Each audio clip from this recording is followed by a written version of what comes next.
नमस्कार। आम ओडिशा रे हेउथिबा अनेक गुडी बड़ी मानक भितर गोटे हेउछि लिया बड़ी। ओडिशार विभिन्न अंचल रे लोक माने याको भिन्न भिन्न उपाय रे तैयारी करिथांती। लिया बड़ी मुख्यतः लिया बा खईरु तैयारी करा जायथाय। आउ ए लिया धानर हुए। मु किंतु आज आपण मानको आउ गोटे प्रकारर लिया बड़ी तैयारी करके देखैबी। एई लिया बा खई को मु गंगेई बा खेड़जना बा जवार जी जहाँ भी कहतु से तैयारी करेजे। से मुझे किसी गंगेई को भल भाव धोईदेला ये देखिपे मुझे भल भाव सुखे देती। जितेबाला ये गंगेई पूरा भल भाव सुखी जापर मु गोटे कड़े देकी या भाजी दौचे। किसी समय ये भाजिला यहाँ देखिपे धीरे धीरे खई फुटवाक आरंभ कलानी। यही भाव में सबुतक गंगेई फुटिकी खई हो। या पूर्वर मुझे गंगेई खई केमिति हुए करके देखी तापर भी यहाँ आउ थे देखे दूची। ये देखु धीरे धीरे गंगेई गुड़िक गोटे पर गोटे केमिति पूरा सबुतक फुटीगला। आमर खई भी पूरा भल भाव में आसलानी। एथिरे जमा भी किसी नष्ट हुएनी। या तो एमती खाली भी खाइबा को भल लगे। आदिवासी अंचल मानकरे ए गंगेई अमल सहित कोलथ मध्य अमल होता है। यही भाव में से जिते गंगेई खई को भाजी था किसी कोलथ को भाजी था। कोलथ सहित ए खई खाइबा को बेस स्वादिया लगी था। ये भितर देखो सबुतक खई आमर पूरा भल भाव में केमती भाजी हो जाइए। ए खई रे विभिन्न प्रकार जिनस सब तैयारी करा जाए। तेणु मु भाविली जमीती लिया बड़ी होची ठीक से ही भाव में यही लिया बा खई रे मध्य बड़ी तैयारी करके देखिबी। करिबा परे एठी देखंतु लिया बड़ी जेमिति खाइबा को मुसमुसिया लगी थाए ए बड़ी भी खाइबा को ठीक से भलिया लागिला। तेणु भाविली आपण मानकु मध्य ए गंगेई खई रे बड़ी तैयारी करके देखैबी। तेबे चलंतु ए बड़ी मु केमति करूची आपण मानकु करके देखैबी। लिया बड़ी करने समय कई पानी कखारूर पानी को व्यवहार करती तो कई सागु को व्यवहार करती। मु एथर सागुर व्यवहार करी।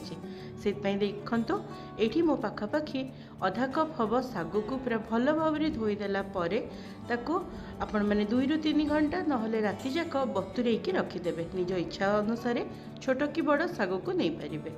तापर ये गोटे बड़ कप्रे किसी गंगेई खई को नहीं। साधारण लिया रे जेहेतु धान थाए तेणु ताको करने पूर्व टिके बाछि दि जाए। जेहेतु एथिरे सेमिति किछि नाही तेणु मुझे नहीं गोटे कप गंगेई खई रे किछि पानी को दे दोचे। पानी पूरा भल भाव में देला परे याकू आमे छाणी नबा। तापरे याकू चिपुड़ी की साइड करके रखिदबा।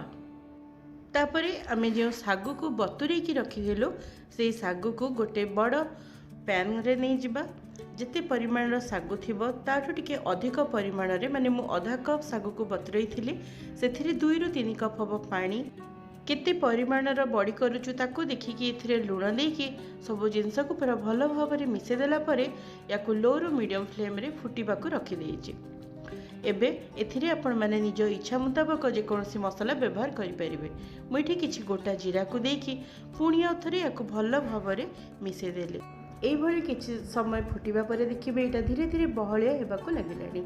जेहेतु जीराटा पकई रंग टे बदल जाइए शीघ्र पकईदेली हुए तो से आपण मैंने टिके डेरी या पकई पारे।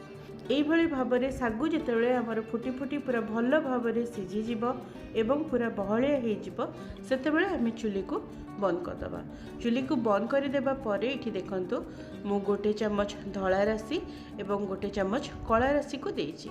आपण मैंने निज इच्छा अनुसार युड़िक देपारे किसी जिनस नदेले चलो। ठंडा है देखो ये पूरा बहलिया हो जाइए। मुझे चिपुड़ी की गंगेई खई को रखी थी ताकू इथिरे देकी या पूरा भल भाव में मिसेदबा। ये देखिपे बड़ी पाग आमर पूरा भल भाव में हो जाइए माने पानिया हैनी ठीक मापर होइछि। मु एथिरे लंका मिसेबा को भूली जाइथिली तेणु शेष में किछि लंका को छेचिकी दे देइछि। एभली भाव में सब जिनस को पूरा भल भाव में मिसेदेला परे गोटे थाली रे मु किछि तेल को मानि। तापरे आम लिया बड़ी निज इच्छा अनुसार छोट बा बड़ आकार करिपरिबा। साधारण भाव में लिया बड़ी जेमिति हुए ये गंगेई खई रे लिया बड़ी मु ठीक से भाव में करी। तापर टाण खरारे या 3 ରୁ 4 दिन भल भाव में सुखिला पर्यंत बड़ी को सुखे नबा। जेमिति आम बड़ी गुड़ी को रखिकी पर व्यवहार करूँ या रखिकी आम बहुत दिन पर्यंत व्यवहार करि परिबा। धानर तैयारी लियाटा पूरा पेस्ट हो जाए यहाँ किंतु देखिपे टी गोटा गोटा होकर रोचे तापर सुखीगला ये मुझे भाजिकी भी देखी लिया बड़ी जमी पूरा भल भाव फुली जाए आ खाइबा को मुसमुसिया लगे यहाँ खाइबा को ठीक से भाया लगी था किंतु लिया बड़ीटा पूरा नरम थाए यहाँ जेहेतु ये खईटा टी टाण थाए से सामान्य माने बहुत टाण लगे हल्का लिया बड़ी तुलन टी टाण किंतु खाइबा को यहाँ भी बहुत बढ़िया लगी था आउ करवा तो आपण मैंने देखिले लिया बड़ी जमी हुए यहाँ भी ठीक से भाया हुए आ मसला आपण मैंने निज इच्छा अनुसार व्यवहार करें एमती कि लिया बड़ी रे कहीं रसुणर व्यवहार करते तेणु आपण मैंने निज इच्छा एवं रुचि हिसाब रे लिया बड़ी भली ए गंगेई खईरे बड़ी तैयारी करके देखंतु आपण मानकु निश्चित भाव में भल लगे।